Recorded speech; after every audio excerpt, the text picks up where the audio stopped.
Et yo tout le monde, c'est Drax. Aujourd'hui on va se retrouver pour une nouvelle vidéo où je vais faire un tuto comment passer légendaire. Donc les 5 erreurs à ne pas faire pour passer légendaire, l'épisode 2 du tuto pour la ranked tout simplement. Là c'est l'épisode 2. Alors je suis passé légendaire il y a la saison dernière. Non, la saison d'avant. D'avant celle qui était là.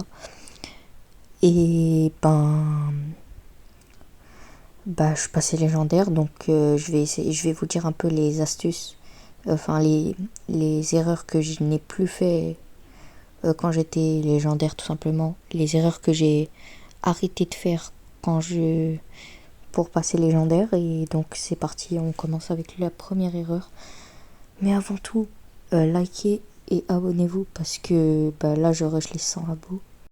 Et petit disclaimer aussi, votre rang est forcément représentatif de votre niveau.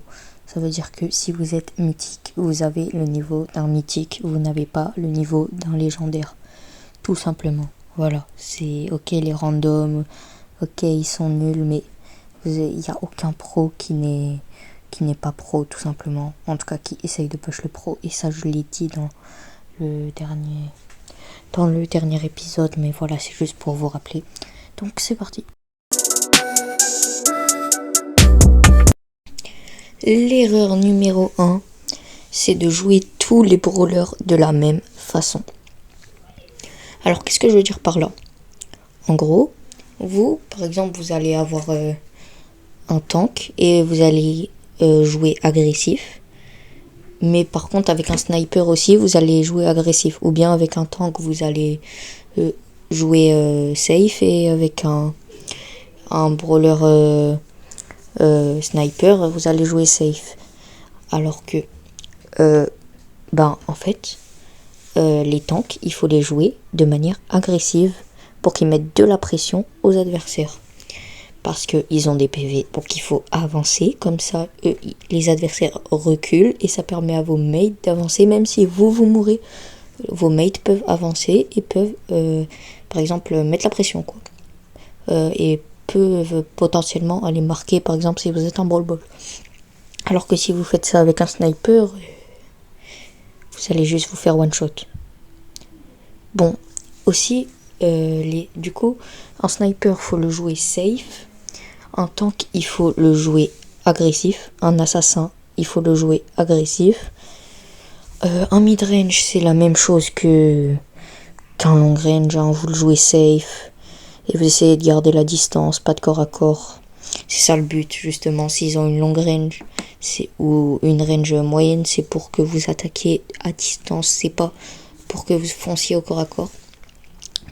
Mais du coup, faut pas jouer tous les brawlers de la même façon. Je sais pas si j'en ai oublié, mais en gros, assassin, vous jouez agressif et vous essayez de farmer votre hyper pour faire des kills. Tant que vous jouez agressif pour mettre la pression. Y a sniper et midrange, vous allez juste rester derrière pour pas mettre la pression. Et soutien, vous êtes là en priorité. Par exemple, avec un Byron, vous allez être là en priorité pour soigner vos mates ou pour les aider, pas pour faire des kills. Ok, on continue avec l'erreur numéro 2.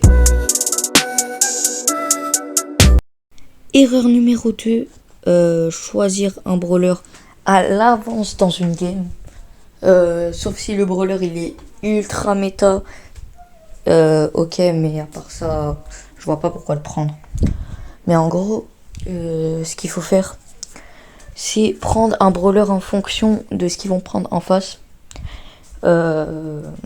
Voilà. Et en général, les mythiques ils prennent des brawlers en fonction uniquement de la map et du mode de jeu. Et des fois même uniquement en fonction du mode de jeu. Alors ça, c'est une erreur que personnellement, moi, j'ai fait. Bon, je l'ai fait, mais que quand j'étais mythique 1 et 1. Mais en vrai, je sais qu'il y a des mythiques 2 et 3 qui le font, donc faites pas ça. Et voilà, faut prendre des brawlers en fonction de ce qu'ils prennent en face. Par exemple, s'ils prennent un tank, vous allez prendre un Gaël parce qu'un Gaël ça counter les tanks la plupart du temps. Donc voilà, mais je ferai sûrement une vidéo complète sur ça, donc la draft. Je ferai sûrement une vidéo complète pour apprendre un peu les counters de chaque brawler et savoir quoi répondre contre quoi. Donc voilà, on va passer à l'erreur numéro 3. Erreur numéro 3, ne pas aller sur la même ligne que votre match-up. Donc un match-up, c'est le brawler que vous allez counter. Par exemple, il y en a. Par exemple, vous êtes avec un. Je sais pas moi, je dis au pif, un Mortis et il y a un Dynamite en face. Bah. Vous allez. Et il y a un. Je sais pas moi, un match-up un peu plus difficile. Par exemple, un. Je sais pas moi, un Hank par exemple ou un Spike. Vous allez juste aller sur votre lane et vous n'allez pas aller sur le Dynamite et vous allez aller sur le Spike. On ne sait pas pourquoi. Genre, c'est ok, c'est bien de connaître les counters, de connaître quel brawler counter lequel. Mais ok, mais si ça s'applique pas en jeu, bah, ça sert à rien. Et d'ailleurs, la plupart des mythiques font cette erreur. Et en vrai, même en légendaire, il y a des gens qui peuvent commencer, qui peuvent faire cette erreur, mais en général, non. En tout cas, dans les games de légendaires que j'ai vu, j'ai pas vu trop de personnes faire ça. Mais du coup, ouais. Donc voilà, vous devez aller sur la même ligne que votre match-up, donc que votre match-up favorable. Et pas un match-up que vous n'arriverez pas à gérer, quoi. Pas sur un brawler que vous pouvez gérer. Voilà. Et du coup, on va passer à l'erreur numéro 4. Alors, l'erreur numéro 4, c'est de faire des mouvements prévisibles. Alors, normalement, en mythique, vous n'allez pas faire du full tout droit comme en diamant. Normalement, je pense. Mais vous allez faire des mouvements prévisibles. Vous allez faire à gauche, à droite, à gauche, varier un petit peu. Mais voilà, la plupart du temps, ce sera plus ou moins prévisible. Donc, essayez de bouger de la façon la moins prévisible possible. Parce que sinon, bah, l'adversaire, il va commencer à s'habituer.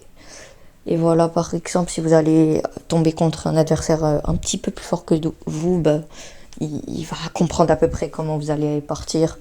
Et il va vraiment toucher toutes ces balles. Voilà. On passe à l'erreur numéro 5 et la dernière de cette vidéo. Erreur numéro 5. La dernière de cette vidéo du coup, c'est de jouer les stats et pas l'objectif. Exemple, vous allez avoir, je sais pas moi, un Mortis ou un Spike, et au lieu d'aller faire les dégâts au coffre, vous allez juste défendre et vous allez être, par exemple, en 10-0, mais vous aurez fait 0 dégâts au coffre, et vous allez pas, du coup, vous n'avez pas joué l'objectif, et du coup, vous vous étonnez de perdre, mais vous ne faites rien, vous n'aidez pas vos teammates. Ok, vous défendez, cool, mais il faut aussi jouer l'objectif, c'est très important, vraiment. Genre, c'est comme si en zone réservée, j'allais pas dans la zone, et juste, je tuais des gens, et j'étais en 15-0, mais j'ai pris 0% de la zone, et vous faites tous ça, les mythiques. Moi, d'ailleurs, il y a pas longtemps, je le faisais encore. Bon, maintenant, je le fais moins, je le fais plus. Beaucoup moins, en tout cas, si je le fais. Donc, voilà. Bref, c'est la fin de cette vidéo. J'espère qu'elle vous aura plu. Si c'est le cas, abonnez-vous, pouce bleu. Et là, je rush les 100 abos, donc on va essayer d'avoir les 100 abos. Et sur ce, je vous dis bye bye.